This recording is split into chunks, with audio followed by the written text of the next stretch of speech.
Welcome to the Instant Classic Wrestling Podcast. That's right, we talk about wrestling here. If you haven't been here before, first of all, why you ain't been here before? Where you been? What, you been watching other shows? They're not as good as us. They're not as entertaining as us. They don't have random Cena rants in the middle of nothing has anything to do with Cena. They don't have that. I mean, I don't know why you haven't. But anyway, like I said, we talk about wrestling here. So if you haven't been here before, welcome. If you're the two guys that watch this show religiously and are the only two guys, you know who you are. Hey, how's it going? I still think you're the same guy. I'm pretty sure it's the same guy. It's Justin. I know it. But anyway, we are talking about this week's episode of NXT. And yes, I know, it's late. In a couple hours, they're gonna be in Tokyo. I get it. We're never on time, so whatever. But anyway, pretty good show. I didn't think there was anything too kind of spectacular in this show. They're just kind of pumping everything up for the big special in Tokyo. The first time WWE has ever done a live show in Tokyo or in Japan in general, which is kind of cool. Sucks for fans that decide that they're going to get up at 5:30 in the morning, because I know I'm not. I'm going to wait. And I'm sorry if you expect the review to be out at like 8 a.m. It's not. It's not going to be out at 8 a.m. It's not going to be out probably not even at 8 p.m. because I gotta work. He gotta work. We gotta work. I don't know, but we'll have it out. We will. I promise. But anyway, let's get into the show. So, like I said, we are three. When this show aired, we were 3 days before NXT in Tokyo. Um, the show opens with a pretty cool Finn Balor and Samoa Joe versus Kevin Owens and Rhino video package, getting us pumped up for the main event tonight. So I thought it was a pretty good video. I was excited for the main event coming up tonight. Any thoughts on the video package?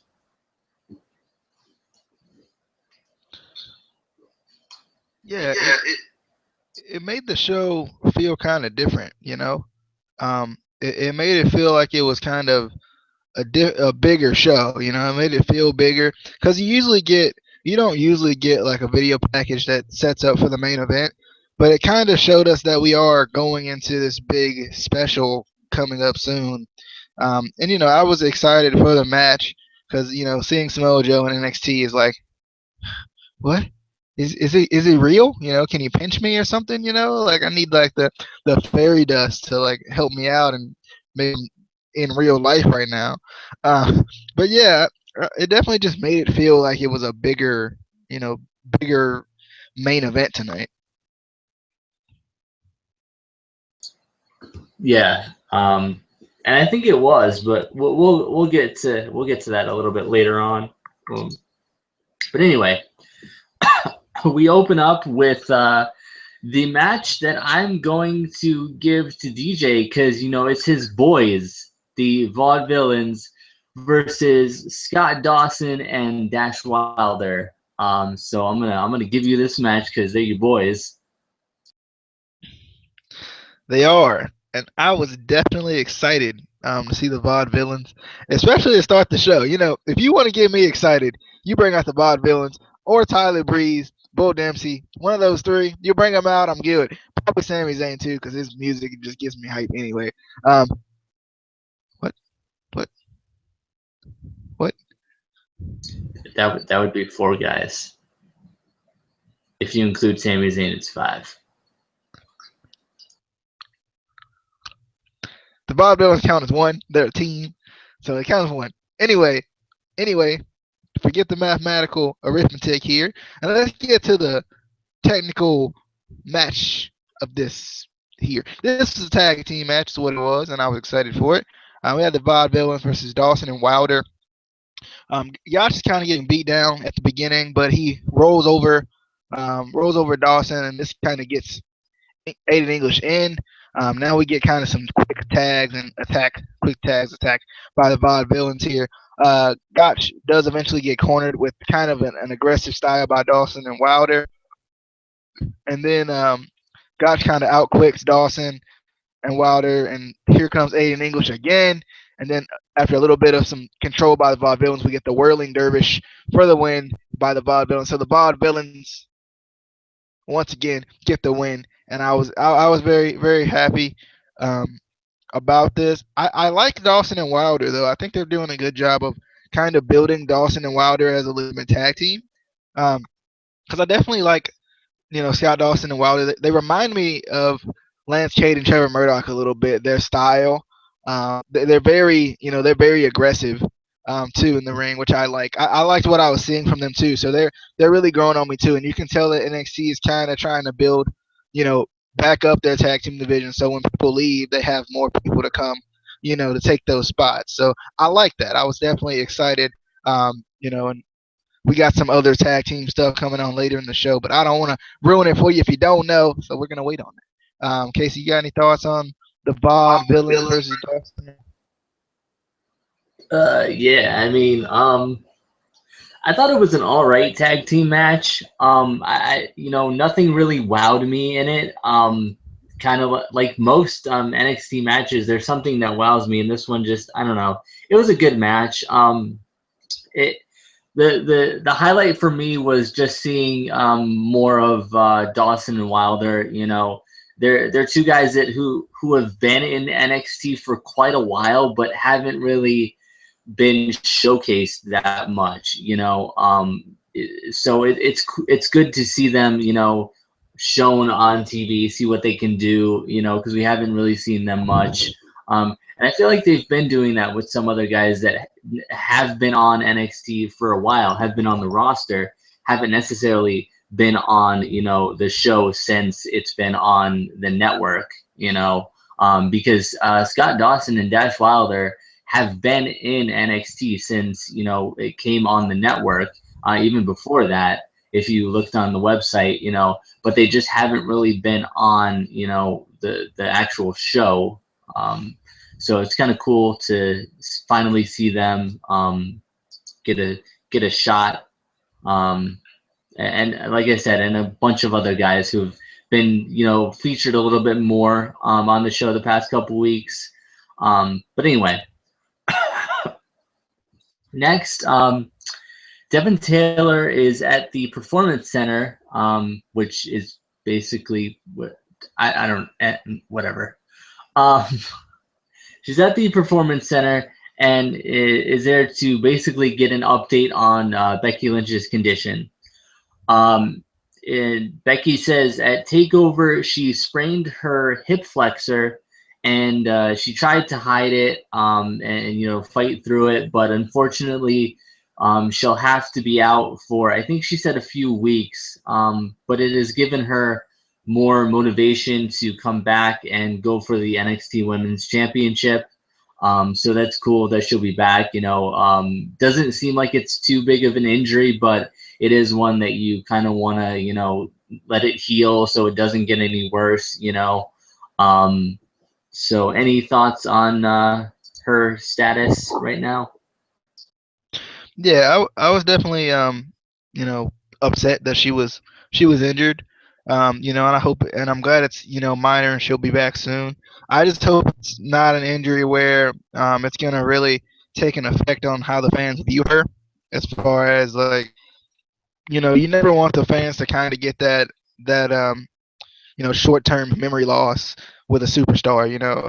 For them to really love them and then they leave for a second and then they come back and they don't get that same reaction. So I hope that doesn't happen with her. I don't expect it to, but I just wishing her a speedy recovery because she's really good. So I kind of want to see what they're gonna do with the title picture with her not being in it right now because of injury. Yeah, I think they kind of later on in the show they did touch on that a little bit. But anyway, so next we get Baron Corbin versus Tucker Knight, a newer superstar in NXT. Kind of looks like Bull Dempsey's brother or cousin. I don't know if you kind of picked up on that. I was like, that looks like Bo Dempsey. Um, and will this match be longer than Undertaker's entrance? Yeah, no, it wasn't. It was not longer than Undertaker's entrance.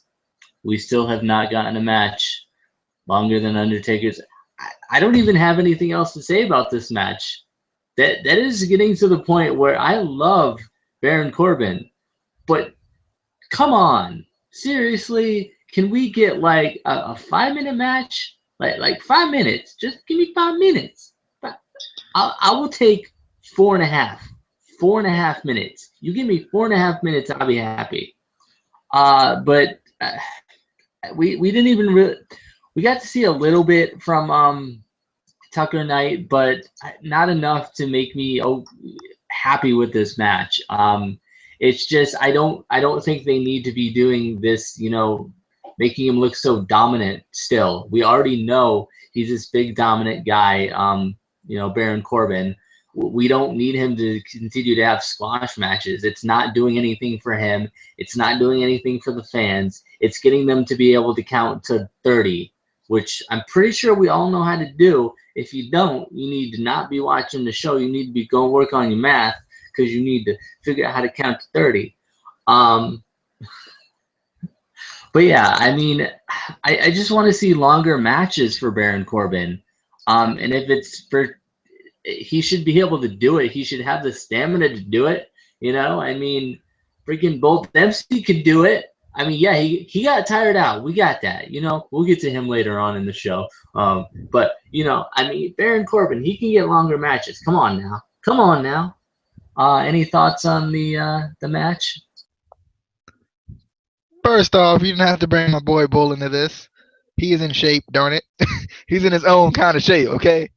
Round is a shape. ZZ said it right. Round is a shape, darn it. But yeah, I don't know. I just want to see longer matches, and I feel like, is it that NXT doesn't trust him to like put on longer matches, or what? Because I mean, I know he struggles with falling out of the ring, but other than that, that's all I've seen him struggle with. So I feel like he could put on a match, that that's longer than when I go to the bathroom and come back. I feel like he could, help me out a little bit. Because if I go to the bathroom during this match, just I go to the bathroom during his entrance, and I would come back and I'd be like, we'd be on to the next match, and I'm like, what just happened? But I mean, I just want to see more from Baron Corbin. I've been saying this for weeks, and we haven't seen more yet. And yeah, I did notice that Tucker looked a little bit like Bo Dempsey. I was like, how they gonna bring Bo Dempsey out here again and act like we ain't had this feud before? But yeah, I don't know. I want to see more from Baron Corbin though. I think he can be really good if they, if given us to be really good. Yeah. So I don't know. Hopefully they do something with him. I don't know. But I was gonna say something there, and then I forgot what I was gonna say. I don't know. If I think of it, I'll just randomly say it in the middle of the review. I don't know. But yeah, so there was a pretty short match there. Next we get another promo for the show in Tokyo. Apparently, Brock Lesnar is gonna be there and have his first match since WrestleMania. I was a little bit confused at this because I was like, okay, who's he gonna face? What? So I'm just a little confused on that. I haven't tried to look up any match cards or anything like that to see officially what the matches are. The only one I know is Kevin Owens and Finn Balor. But I'm gonna look at that after the review. But I don't know. I just found that a little bit weird that he's gonna be randomly on an NXT show in Tokyo. I don't know. Any thoughts on that? Well, I don't know. They've been talking about it for a while because they have been calling it the Beast in the East for like a while. I think even when William Regal said something about it when he very first said something about it. He said something about Brock Lesnar being there. Ironically enough, he's facing Kofi Kingston. Who's gonna win? The power of positivity, baby. If you guys don't know, Kofi Kingston versus Brock Lesnar, it makes no sense. It really doesn't. But regardless, they got to get some positivity in the show. I think that's going to be the main event. Shout out to Kofi for being a main event player. Main event player. Yeah, Kofi rise. He on the rise, baby. Yeah, I don't know. I have no idea. I had the same face. I was like, why is he facing Kofi? But anyway, I'm definitely excited for it though. I hope Kofi puts on a good match with Brock. That'd be nice. Kofi's on a whole nother level, man. He's got that clap therapy, and I don't mean the clap. I mean clap therapy. Clap therapy. Kofi, buddy. This is me. This is your friend. I'm a fan. I've been a fan since day one. You can go to Ring of Honor and be respected. You could go to TNA. They're just gonna throw you to Brock Lesnar. He's going to beat you up. You don't need that, man. I love you. Anyway, I have this. I don't even know how this could make sense. It just doesn't. I don't know. Moving on before my brain explodes trying to comprehend why Brock Lesnar is facing Kofi Kingston. It doesn't even make sense in a storyline. I don't know. Anyway, we come back from the little commercial thing, whatever the hell they're called. I don't know. Because they're not, I don't know. I still don't know what they are. They're not commercials because they're on the network, so they don't need commercials. They're already, I don't know. They're advertisements for stuff I don't know. But anyway, come back to Regal's office.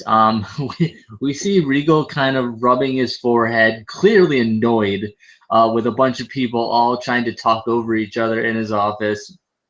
The camera pans out, and it's Cass and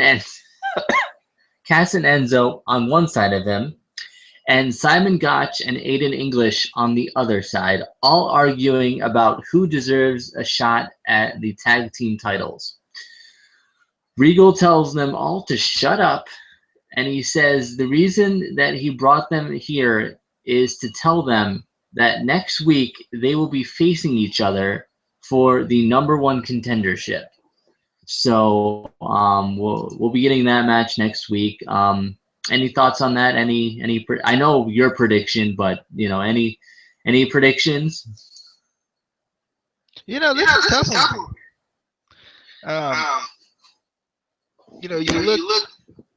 You look at the Vaudevillains, and you look at Cass and Enzo, both two teams I really, really, really love. It's tough on me, and NXT does this to me a lot. I think they put Tyler Breeze in a match with Bull Dempsey, and I was like, come on, why do this? Don't do this to me. Come on. But I don't know. I'm gonna pick the Vaudevillains. But that's kind of a tough one for me because Cass and Enzo have worked so hard to get to the tag title picture anyway. So it's kind of like they kind of deserve it. Vaudevillains have been away for a while for some odd, weird reason. But I don't know. I don't know. That's kind of an interesting match there. Because if Enzo and Cass loses, where do they go from there? I don't know.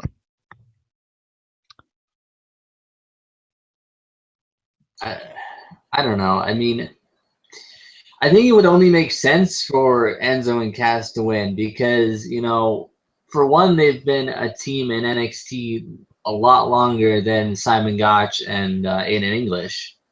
And also, if I recall correctly, Gotch and English have already held the tag team titles in NXT, I think once.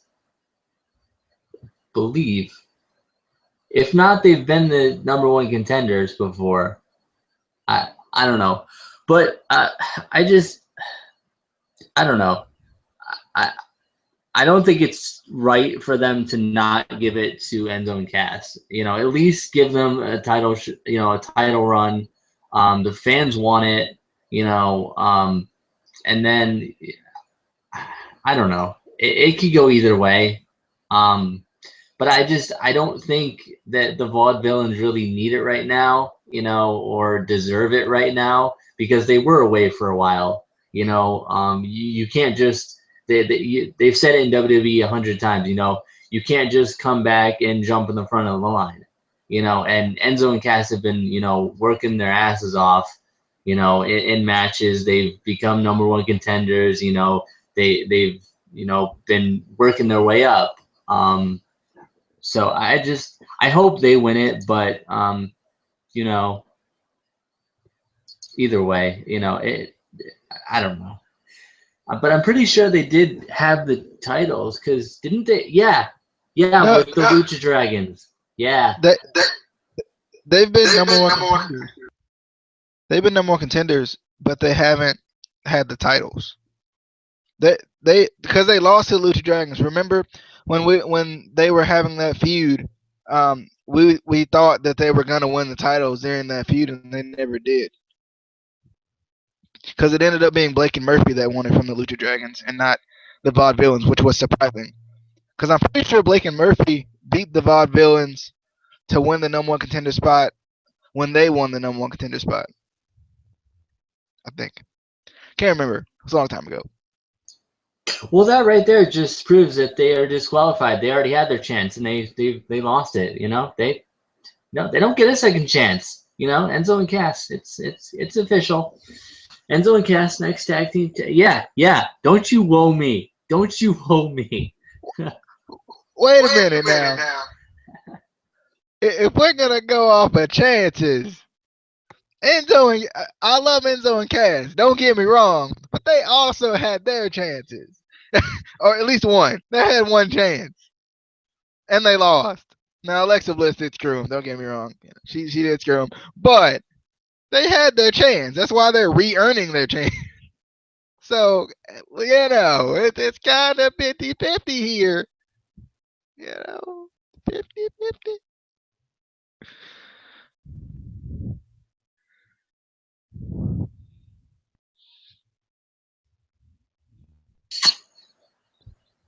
Nope.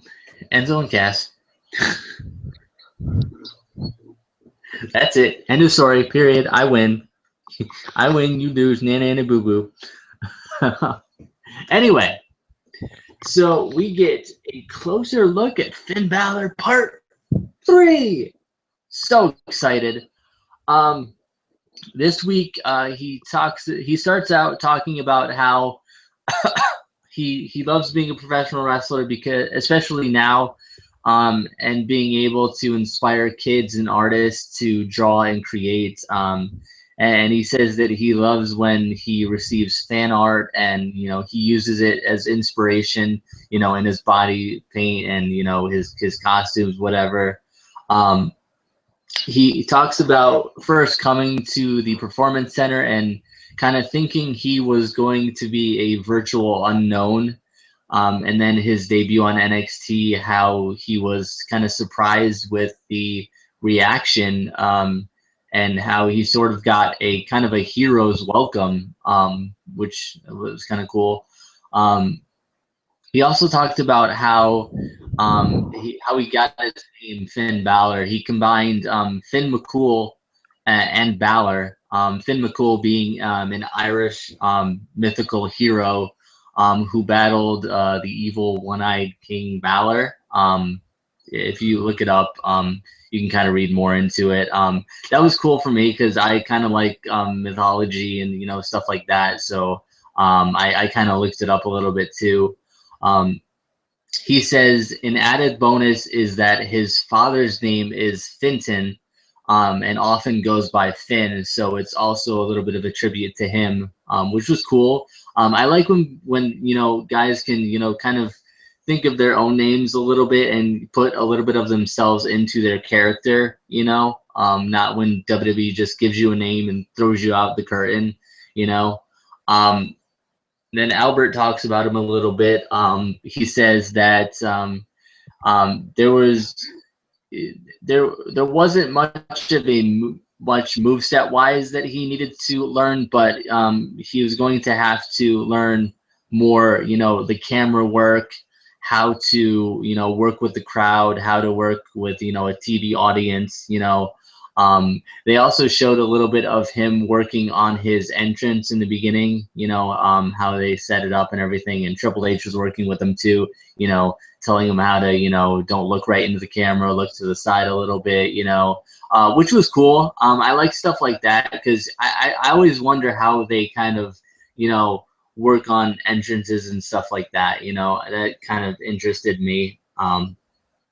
But they did finally, they said they put this whole kind of documentary on the network. So if you want to go watch the whole thing, you can go on to the network for $9.99 a month and you can watch Finn Balor, which is cool. Any thoughts on this part 3? Yeah, you know, I definitely liked it. You know, it was really cool to see, you know, how he uses the fan art to kind of both mix in with his artistic style and stuff like that. I think that was really cool. You know, it kind of goes into what the demon, you know, gets into. You know, I like that they kind of showed his debut. I think it was really cool for WWE to, if you saw it, they like flashed Prince Devitt and then covered it up with Finn Balor in his very first entrance. I don't know if they still do that or not, but I thought that was just kind of cool to kind of show the crowd exactly, you know, who he was and who he is now. You know, I just thought that was kind of just a cool moment for WWE to do, personally. You know, and you know, I like the entrance thing too. You know, it kind of, you know, it kind of shows, you know, yeah, they're learning a lot in NXT, but you know, a lot of it is for them to kind of learn and adjust on their own as well. You know, you see a lot, you know, a lot of them of what he's learning, a lot of that just learning the WWE style. Like, I'm sure his entrance wasn't this beforehand. He didn't have to worry about all these cameras. So I just thought that was kind of cool to see that kind of um, dynamic between like maybe, you know, a New Japan or somewhere else, like elsewhere out of the country compared to what, you know, we see in WWE. I just thought that was kind of cool. You know, Triple H being there was cool too. You know, kind of just showing how much input Triple H does have with the NXT roster. You know, I actually watched a little bit of this on the network because I was like, I think that's what they did. I thought they put it together. This is before I got a chance to watch NXT, and I thought that was kind of cool how they put it together and kind of made it its own documentary. You know, I definitely, you know, I like this. I wish they would do this for more guys and gals. Definitely, more, you know, more people in NXT, more people, maybe even on the main roster to a certain degree. You know, they would do a little bit more, you know, with this type of stuff.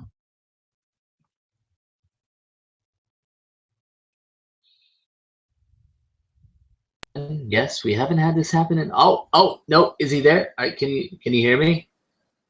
Yeah. Yeah. Okay, you froze, and I was like, oh god, we got to do this again.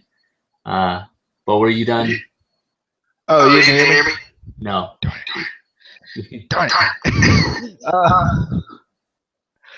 I was just, I don't know where you stopped here. You started talking about how you started watching it on the network. Okay. Yeah. All right. Yeah. You know, I definitely think it's cool they made a documentary out of it. They should do that with more NXT people. Yeah. And this kind of this got me thinking about the how shall we put it, debate we had with Rabbit the other day. He was saying, you know, they need to learn, you know, they're not ready, but they really are. Like, in ring wise, all these guys are ready. They can go out, they can put on an awesome match. Yes, they do need to learn the camera work, how to set up a move with the cameras, because in an indie show you can just set up a move wherever. In a Ring of Honor show, pretty much you can set a move pretty much wherever, but TNA, WWE, the cameras are set certain areas, so you kind of have to set up your move so that the camera can see it right, you know what I mean? So I understand that, and then with the entrances and everything, the entrances in WWE and TNA are a lot more elaborate, so they have to learn that too. But as for in-ring, these guys are ready. Guys like Kevin Owens, he's ready. Finn Balor is ready. Sami Zayn's ready. I meant to ask him last night his thoughts on Samoa Joe. Samoa Joe's been in TNA for years, so is he not ready because he's in NXT? That's kind of what anyway, I didn't think that. Yeah. So I think a lot of these guys are ready. They're just WWE just maybe doesn't know what all to do with them, and they have so many guys on the main roster right now that they kind of don't do anything with a lot of them anyway. But you want to keep some guys still in NXT to kind of keep the kind of the stock up there, I guess. And WWE has their like specific style that they want you to wrestle towards. Yeah, but I think that has been changing a little bit. With every big name NXT star that's come up, they've changed a little bit. You still see a lot of Neville do a lot of his normal stuff. You saw Sami Zayn do a lot of his normal stuff. It wasn't really changed that much. So I think it's changing a little bit more as kind of Triple H starts to take over a little bit. I think it's kind of becoming more of a wide range, I guess. Because a while there it was so one-dimensional, I think, the WWE style. But anyway, moving on that'll be another video for another show, or another discussion for another video that we'll do, I'm sure. But anyway, next they show. Oh, this was fun. Next, they showed an earlier today segment with Eva Marie working in the ring with William Regal and Sarah Amato, aka Sarah Del Rey, if you guys remember her from the Indies. She's one of the trainers in NXT now. They were standing on the apron, kind of evaluating Eva Marie. I don't know. I just don't like Eva Marie. First of all, WWE screwed up when they brought her up way too early. She still, even then, didn't get much better with training.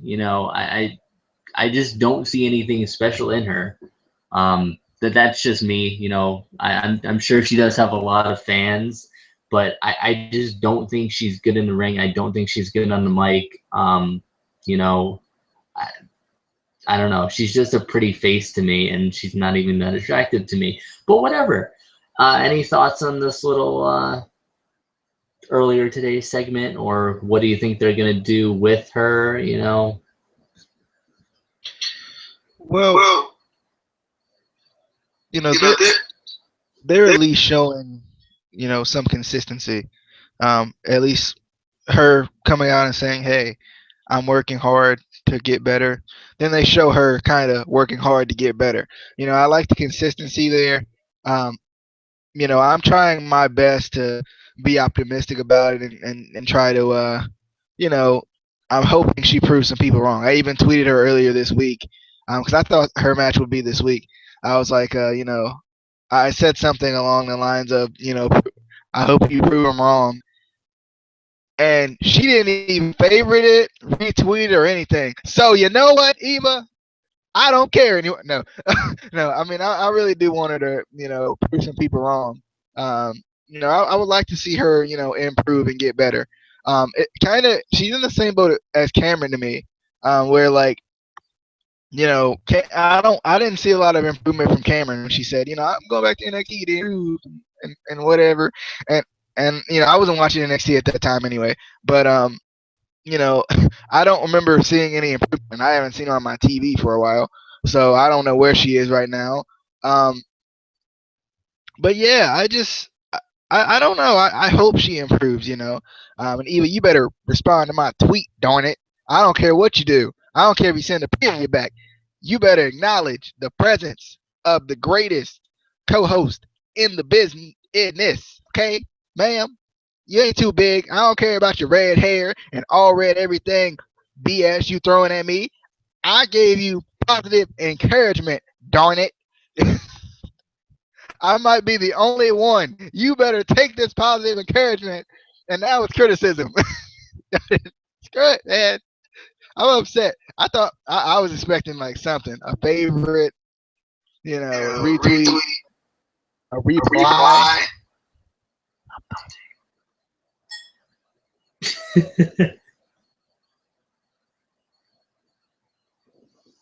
Sorry, ladies and gentlemen. I had to. He was on a rant. It wasn't a Cena rant, so I couldn't let it go. It was an Eva rant, which is close. It's like it's 2 steps down from a Cena rant, you know. So I couldn't. It wasn't high enough to let it go. But anyway, yeah. I just and I agree. She is very similar to Cameron, where I haven't seen any improvement in either of them in the entire time they've been in the WWE.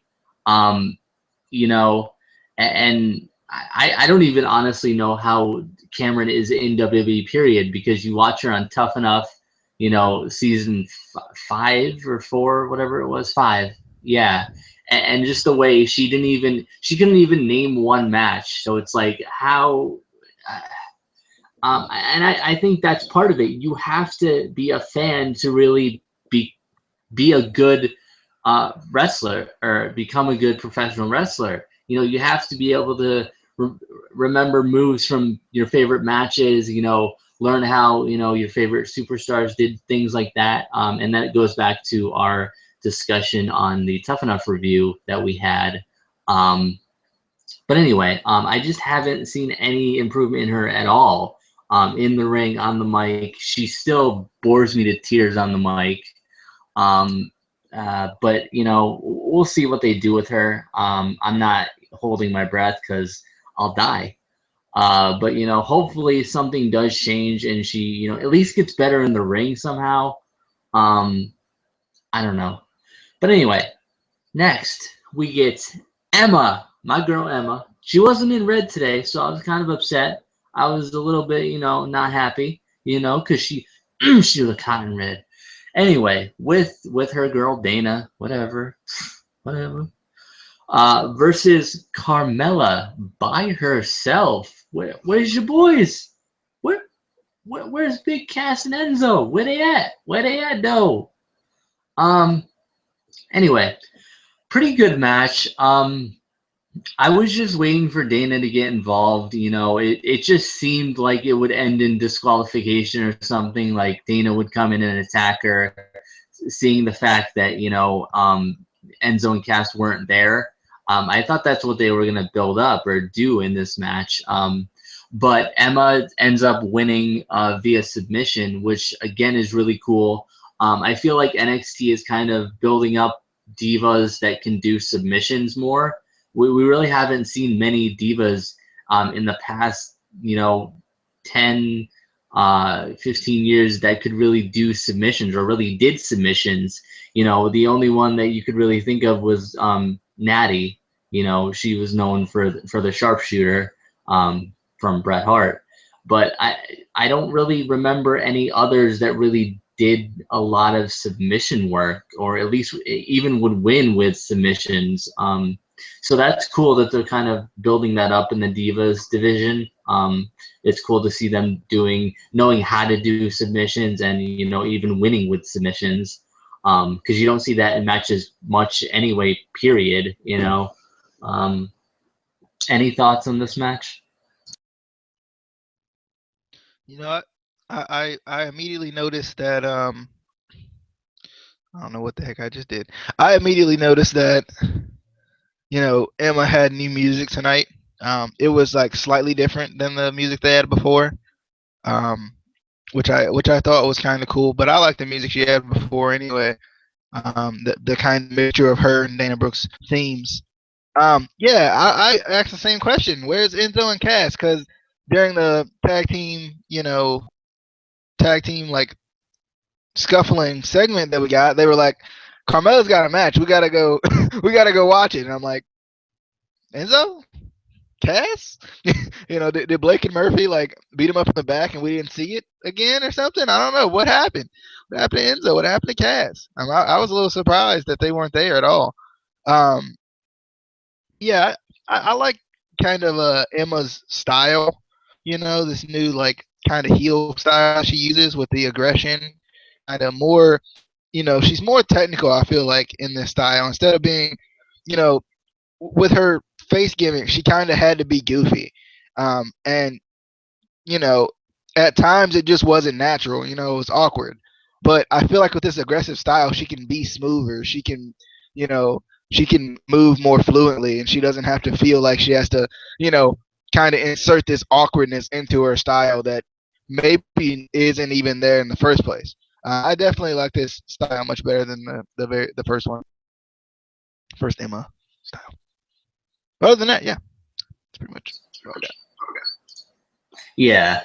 I like this kind of darker side of her, you can take it a little bit more seriously. I can see her more seriously going up to the main roster with this more serious, character that she has now.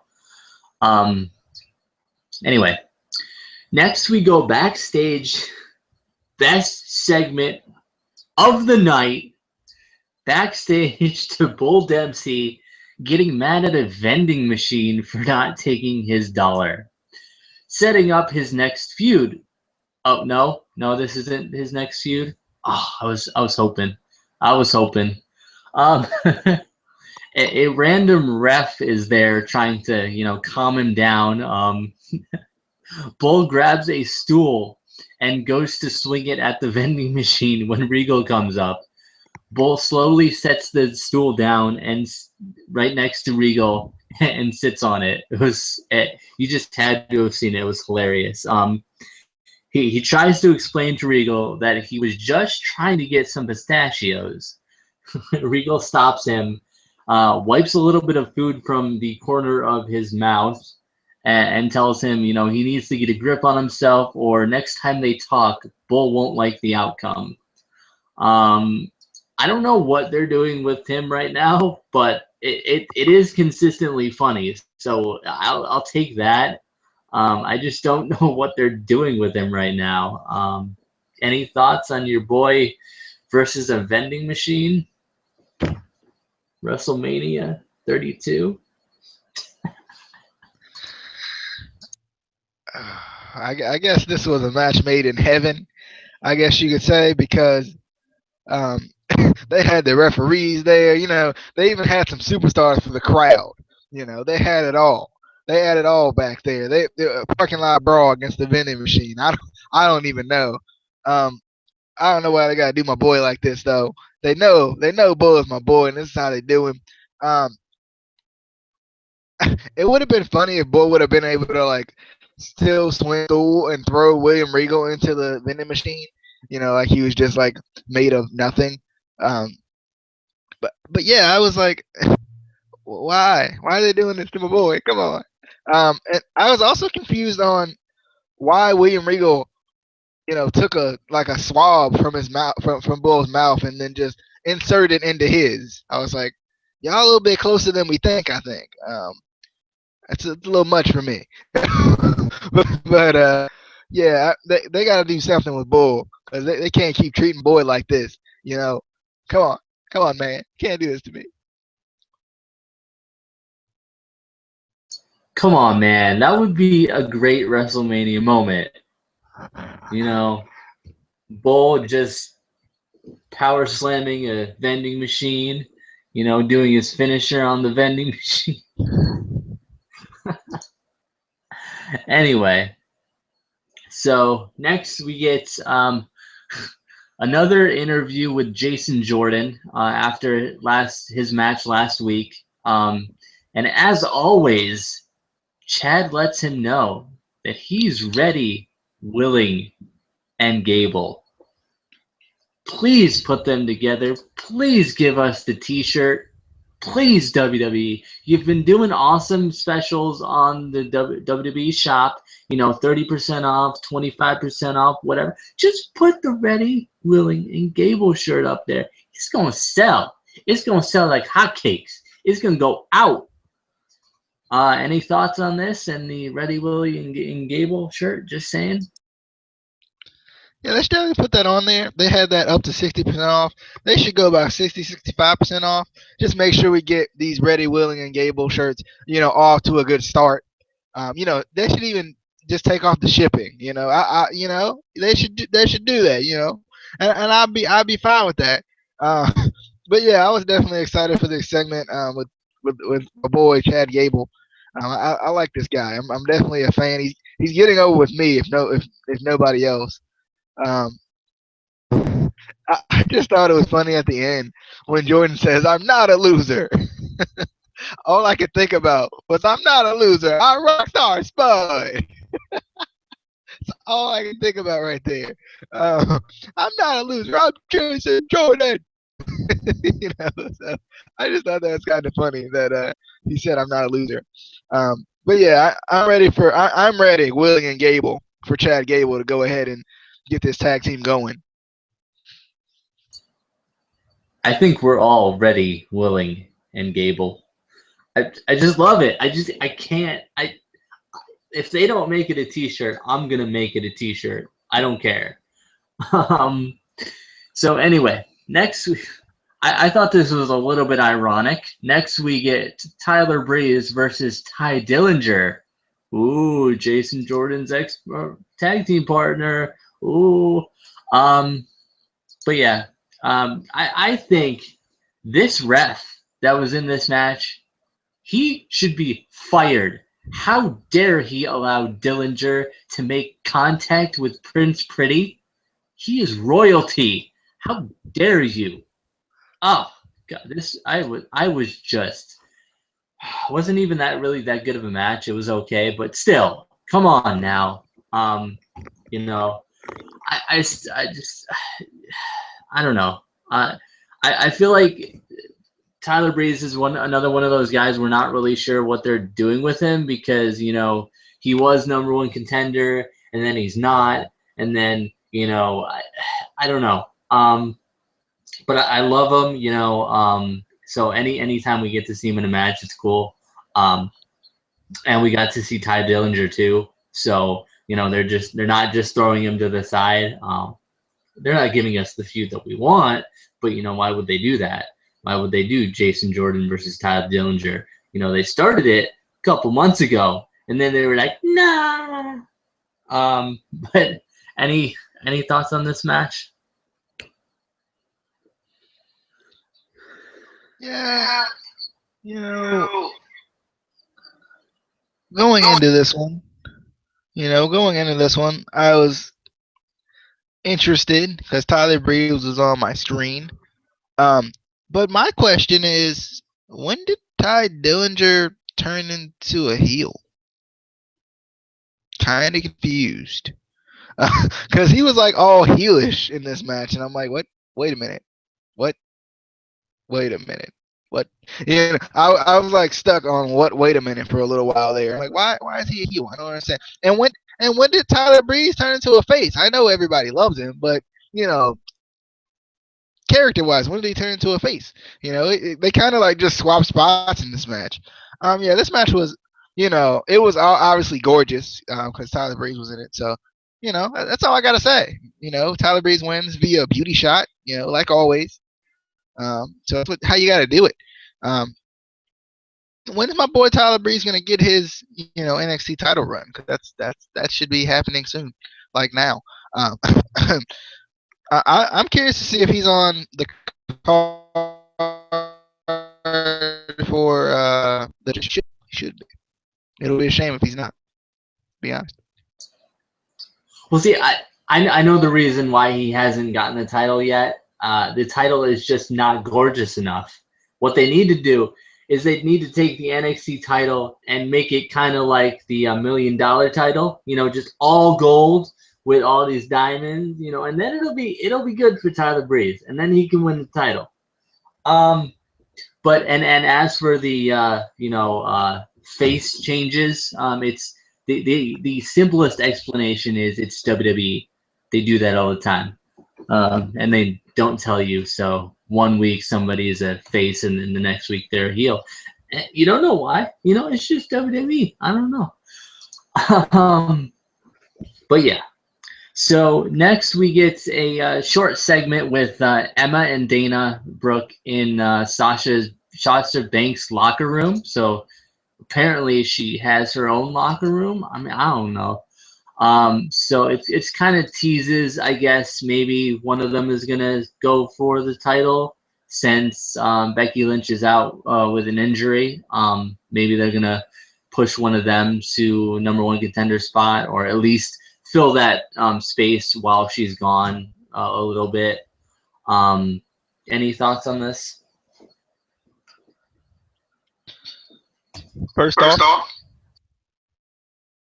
of course she's got her own locker room because she's the champ. Darn it, she's the champ.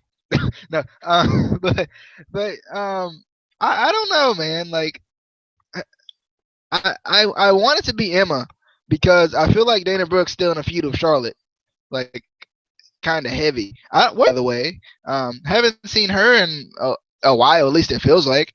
Where'd she go? I thought she was somewhere in this picture too. So where'd she go? I think Emma kind of just, fell into it, I guess you could say. She's not even in her goofy gimmick, and she's still falling into things, So, Emma's just at the right place at the right time. I don't feel like Dana Brooke will get it because Dana Brooke, she sucks. It's not what I was gonna say. Dana Brooke's still in a feud with Charlotte. She's still doing her thing. She did beat her, didn't she? Or have they had a singles match yet? I'm so confused. It's been so long since we've seen a singles match from her. So I don't know, but I think Emma deserves it a little bit. Did Emma ever win the women's title? I don't think she did. I remember she was in a feud with Paige. She was in the first ever match for the women's title, but she didn't win it. I forgot who the first champion was. Wasn't it Paige? Yeah, I think so. Yeah, because it was Emma versus Paige, and Paige won. Yeah, they could do something with that. Like they could maybe, I don't know, they could have her win the title at some point, and then maybe Paige just happens to get the Divas title, and they just happen to meet up on the main roster, and it just happens to be a great match, and it just happens, just happens. I don't know. They should do that. That'll be a good idea, especially with this new Emma gimmick. I think it will work well on the main roster too. Yeah, I would love to see another match with Paige and Emma. I think that would be a really good match. Anyway, next, we finally get our main event of the evening. Finn Balor and Samoa Joe versus Rhino and Kevin Owens. And for a lot of TNA, Ring of Honor, and indie fans, I feel like this is a kind of a dream match. The opening was great, but it wasn't really over the top exciting for me, just because Joe and Rhino started off the match, and we've seen them compete against each other in TNA, so that wasn't as exciting. Like, oh, we've never seen this before. But the rest of the match was awesome. I did it did exactly what it was kind of designed to do. Just get us pumped in the main event, and also get us pumped for the big show in Tokyo. I was surprised that Finn did get the pin on Owens tonight and win. So that kind of worries me a little bit that, he might not win in Tokyo. I feel like he's going to, because I feel like they're pushing him up enough, with all the documentaries, the special, stuff about him. But usually when, the challenger wins at the show before, they usually lose at the big show. Just that generally how it usually goes. So that just worries me a little bit. But I'm still excited either way. I really think they will give him the title. It feels right that they're going to give him the title. Especially in Tokyo, they're building it up so much that it's his kind of his homecoming. New Japan is kind of what made him the big star that he is today. I think he will win. But that just kind of surprised me. Any thoughts on this match? Yeah, I was surprised that there was so much Owens versus Balor in this match. I kind of expected them to stay away from that. Just to kind of not give us too much going into the match that we're going to see coming up soon. They have faced each other before, but still, still, I'm just, I'm interested. I'm glad we got to see a gore in this match. Unfortunately, it was on Kevin Owens, but we did see a gore. We did see a gore, which was nice. We got to see the John Cena impression by Kevin Owens.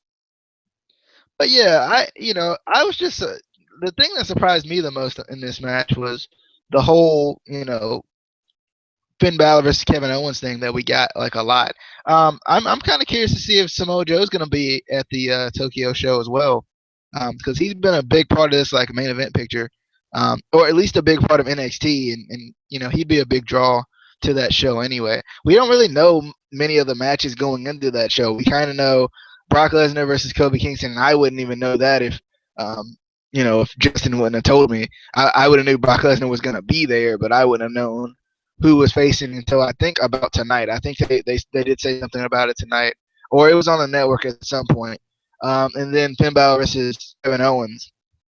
I'm definitely interested to see where this is going to go. I feel like Kevin Owens is gonna continue to win, but I'm not really sure. We saw him lose on the main roster, so it does. One thing about it is it does kind of keep it in the back of your mind that he can lose. And we saw him lose tonight, so it does. It puts in the back of your mind that hey, he can lose. To certain people. I mean, he did get hit with like the entire everyone finisher ever in this match, but still, it does put it in the back of your mind, that he could lose the title, which I would be kind of sad about because I kind of like him walking around with the NXT title, kind of flaunting it in John Cena's face, same way, same way if he was to have both titles, I think it would just be cool for him to just kind of flaunt it around. Even though from what Casey's been telling me, the talent is not very happy with Kevin Owens right now, but whatever. Yes, apparently that's the big news that a lot of the main roster and just the locker room in general in WWE is not too happy with Kevin Owens' meteoric rise through WWE, which I mean, I can understand, but I mean, he's good, so it's you can't. If the fans want it, you have to give the fans what they want, even though WWE doesn't always give us what we want. What do you? No, we're not talking about him. We are not talking about Fandango. We are not. No, but Triple H, does love the man. Come on, that's probably what it is. To a certain degree. He loves Finn Balor too, and my boy Sami Zayn.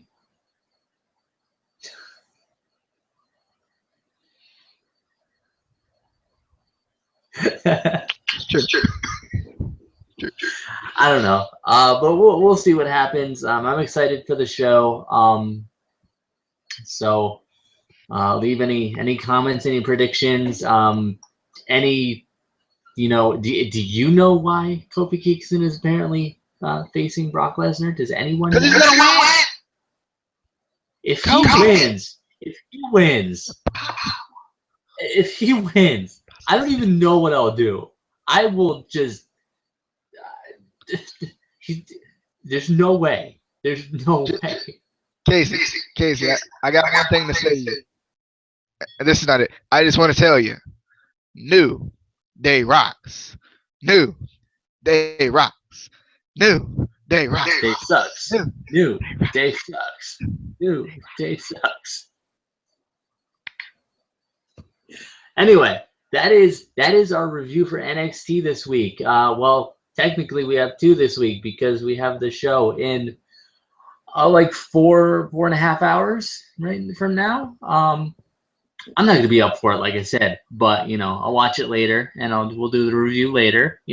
So, but we're excited about it. I'm gonna try to go look and see if I can find more of a match card for it. Because it has to be out somewhere. They have to give us the matches, or is it just gonna be 2 matches? Is that it? I don't know. But yeah, we will see you on the next review, which will probably be in a couple hours or tomorrow, or I don't know, sometime in the near future, I think. Yeah, so peace.